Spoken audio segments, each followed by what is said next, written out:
மற்றொரு அண்மை செய்தியை பார்த்து வருகிறோம். முப்படைகளின் தலைமை தளபதிகளோடு தற்போது பாதுகாப்புத்துறை அமைச்சர் ராஜ்நாத் சிங் ஆலோசனையை மேற்கொள்ள இருக்கிறார். இது தொடர்பான கூடுதல் விவரங்களை செய்தியாளர் முகிலனிடம் கேட்கலாம். முகிலன், விவரங்கள். சிவரஞ்சனி, காலையில் பிரதமர் மற்றும் பாதுகாப்புத்துறை அமைச்சர் ராஜ்நாத் சிங் ஆகியோர் இருவரும் சந்தித்து ஒரு ஆலோசனையில் ஈடுபட்டனர். குறிப்பாக பாதுகாப்புத்துறை அமைச்சர் ராஜ்நாத் சிங் நேற்று இரவு முதல் எல்லையில் நடந்தது தொடர்பாக பிரதமருக்கு விவரித்தார். தற்போது அந்த கூட்டம் முடிவடைந்தவுடன் தற்போது அவர் பாராளுமன்றத்தில் சவுத் பிளாக் பகுதிக்கு வருகிறார். அங்கு முப்படை தலைவர்களுடன் அவர் ஆலோசனையில் ஈடுபடுவார்.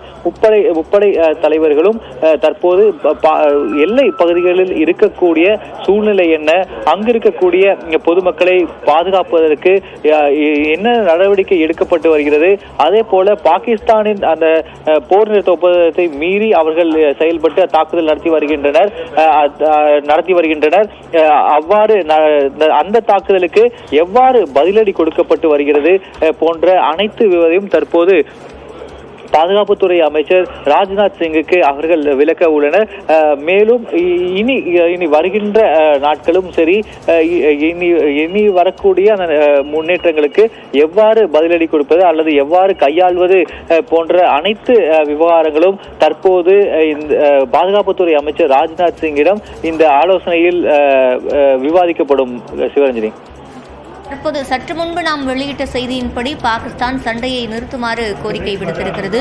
இதுவும் இந்த ஆலோசனையில் ஒரு விஷயமாக எடுத்துக் கொள்ளப்படும். கண்டிப்பாக சிவரஞ்சன், நாம் ஏற்கனவே பார்த்திருக்கிறோம். இந்திய அரசானது FATF என்று சொல்வார்கள், பினான்சியல் ஆக்ஷன் ஃபண்ட் என்று சொல்வார்கள்.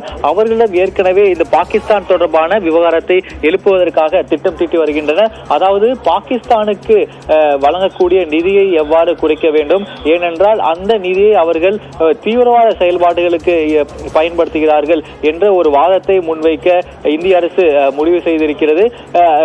அப்படி இருக்கக்கூடிய சூழ்நிலையில் தான் தற்போது பாகிஸ்தான் ஒரு பதிவை விட்டுள்ளது. அதில் தற்போது மற்ற நாடுகள், உலக நாடுகள் இந்த விஷயத்தில் தலையிட்டு இந்த தற்போது இருக்கக்கூடிய அந்த போர் சூழலை குறைக்க வேண்டும் என்ற ஒரு கோரிக்கையும் அவர்கள் முன்வைத்திருக்கின்றனர். மிக முக்கியமாக அவர்கள் நிதி உதவியும், அதாவது இன்டர்நேஷனல் பார்ட்னர்ஸ், மற்ற உலக நாடுகளுடன் அவர்கள் ஒரு நிதி உதவியும் அவர்கள் கேட்கின்றனர். மிக முக்கியமாக அந்த பதிவில் நாம்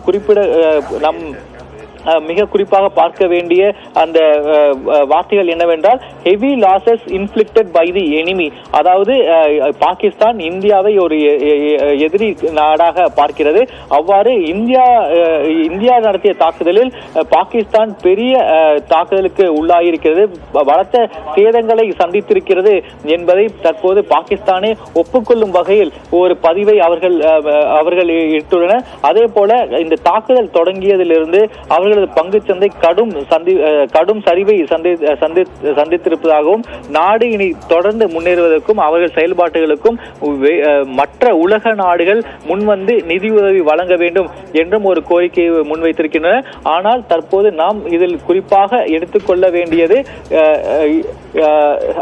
heavy losses inflicted by the enemy என்பதுதான்.